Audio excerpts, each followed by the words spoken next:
Halo Teknolovers! Prabowo Subianto yang saat ini menjabat sebagai Menteri Pertahanan Republik Indonesia, dulunya adalah mantan perwira militer yang sempat berdinas di satuan elit Kopassus. Bisa dibilang Prabowo sukses berkarir sebagai anggota pasukan elit yang begitu disegani. Prabowo memiliki banyak pengalaman di dunia kemiliteran. Nah, berikut prestasi Prabowo saat masih aktif berkarir di militer. Sebelum lanjut, pastikan kamu telah klik subscribe dan aktifkan bel notifikasi untuk terus mendapatkan updatean terbaru dari teknologi populer. Prabowo memulai karir militernya tahun 1974 sebagai taruna yang saat itu masih bernama Angkatan Bersenjata Republik Indonesia atau ABRI. Karirnya begitu melesat cepat.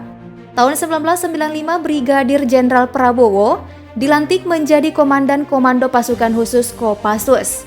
Karena kekuatan fisik dan kecerdasannya, ia berhasil lolos jadi bagian dari Satuan Elit Baret Merah Kopassus. Sering berjalannya waktu, jumlah personil Kopassus pun kian bertambah.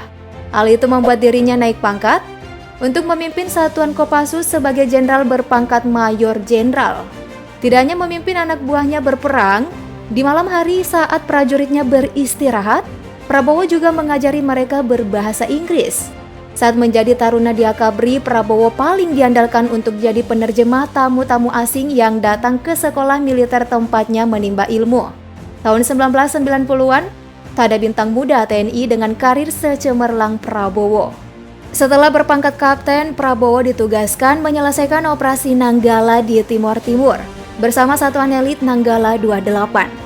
Salah satu tujuan operasi militer pasukan Indonesia di Timor Timur ialah untuk menangkap Nicolau dos Reis Lobato, yang tak lain presiden dari Frente Revolucionaria de Timor-Leste Independente atau Fretilin. Pasukan Prabowo bergerak cepat dan berhasil menyergap Lobato serta sejumlah pengawalnya. Lobato tertembak mati oleh pasukan Prabowo. Saat itu Prabowo masih berusia 26 tahun. Salah satu komandan peleton termuda yang menjalankan operasi tersebut. Tahun 1983, Prabowo telah menjabat sebagai wakil komandan pada Detasemen Khusus 81 di Kopasanda. Para anak buah Prabowo di Timor Timur memiliki kenangan tersendiri terhadap komandan mereka. Prabowo selalu berada di barisan depan bersama serdadunya. Ia tidak pernah meninggalkan pasukannya di medan perang. Nah, adapun panggilannya di radio komunikasi dikenal dengan sebutan Kancil. Tahun 1996, prestasi Prabowo mencuri perhatian dunia saat tim gabungan TNI berhasil membebaskan 12 peneliti yang disandra Organisasi Papua Merdeka atau OPM di Mapenduma. Kala itu Prabowo masih berpangkat Brigadir Jenderal atau Brigjen. 10 dari 12 peneliti ekspedisi Lawrence berhasil diselamatkan oleh Satuan Kopassus yang bekerja sama dengan anggota Kostrad. Operasi ini sempat menjadi sasaran kritik internasional karena menggunakan lambang palang merah pada helikopter putih untuk menipu anggota OPM. Salah satu momen tak terlupakan bagi Indonesia terjadi tepat pada 26 April 1997. Sebuah tim ekspedisi beranggotakan prajurit Kopassus, Wanadri, FPTI, dan Mapala UI sukses menaklukkan puncak Gunung Everest. Prestasi ini dipimpin oleh Komandan Jenderal Kopassus Mayor Jenderal Prabowo. Para anggotanya berhasil menancapkan sang merah putih setelah melewati perjalanan panjang yang berat di jalur selatan Nepal. Selain sukses dalam operasi militer, karir Prabowo juga sangat baik di jajaran struktural Angkatan Darat. Prabowo pernah menjabat sebagai Wakil Komandan Batalion Infanteri Lintas Udara 328 di Jawa Barat, menjabat sebagai Kepala Staf Brigade Infanteri Lintas Udara 17 Kostrad.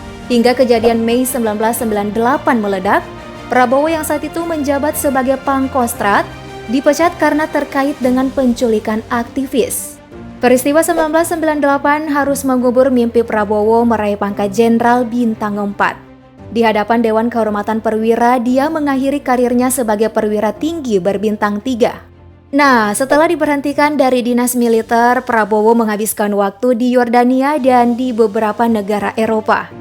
Kemudian ketika kembali ke Indonesia, ia lalu menekuni dunia bisnis, mengikuti jejak adiknya Hasim Jojo Hadikusumo yang merupakan seorang konglomerat. Pada tahun 2008, ia mendirikan Partai Gerakan Indonesia Raya atau Gerindra. Selain itu, ia juga aktif sebagai ketua di Himpunan Kerukunan Tani Indonesia dan Ikatan Pencaksilat Indonesia.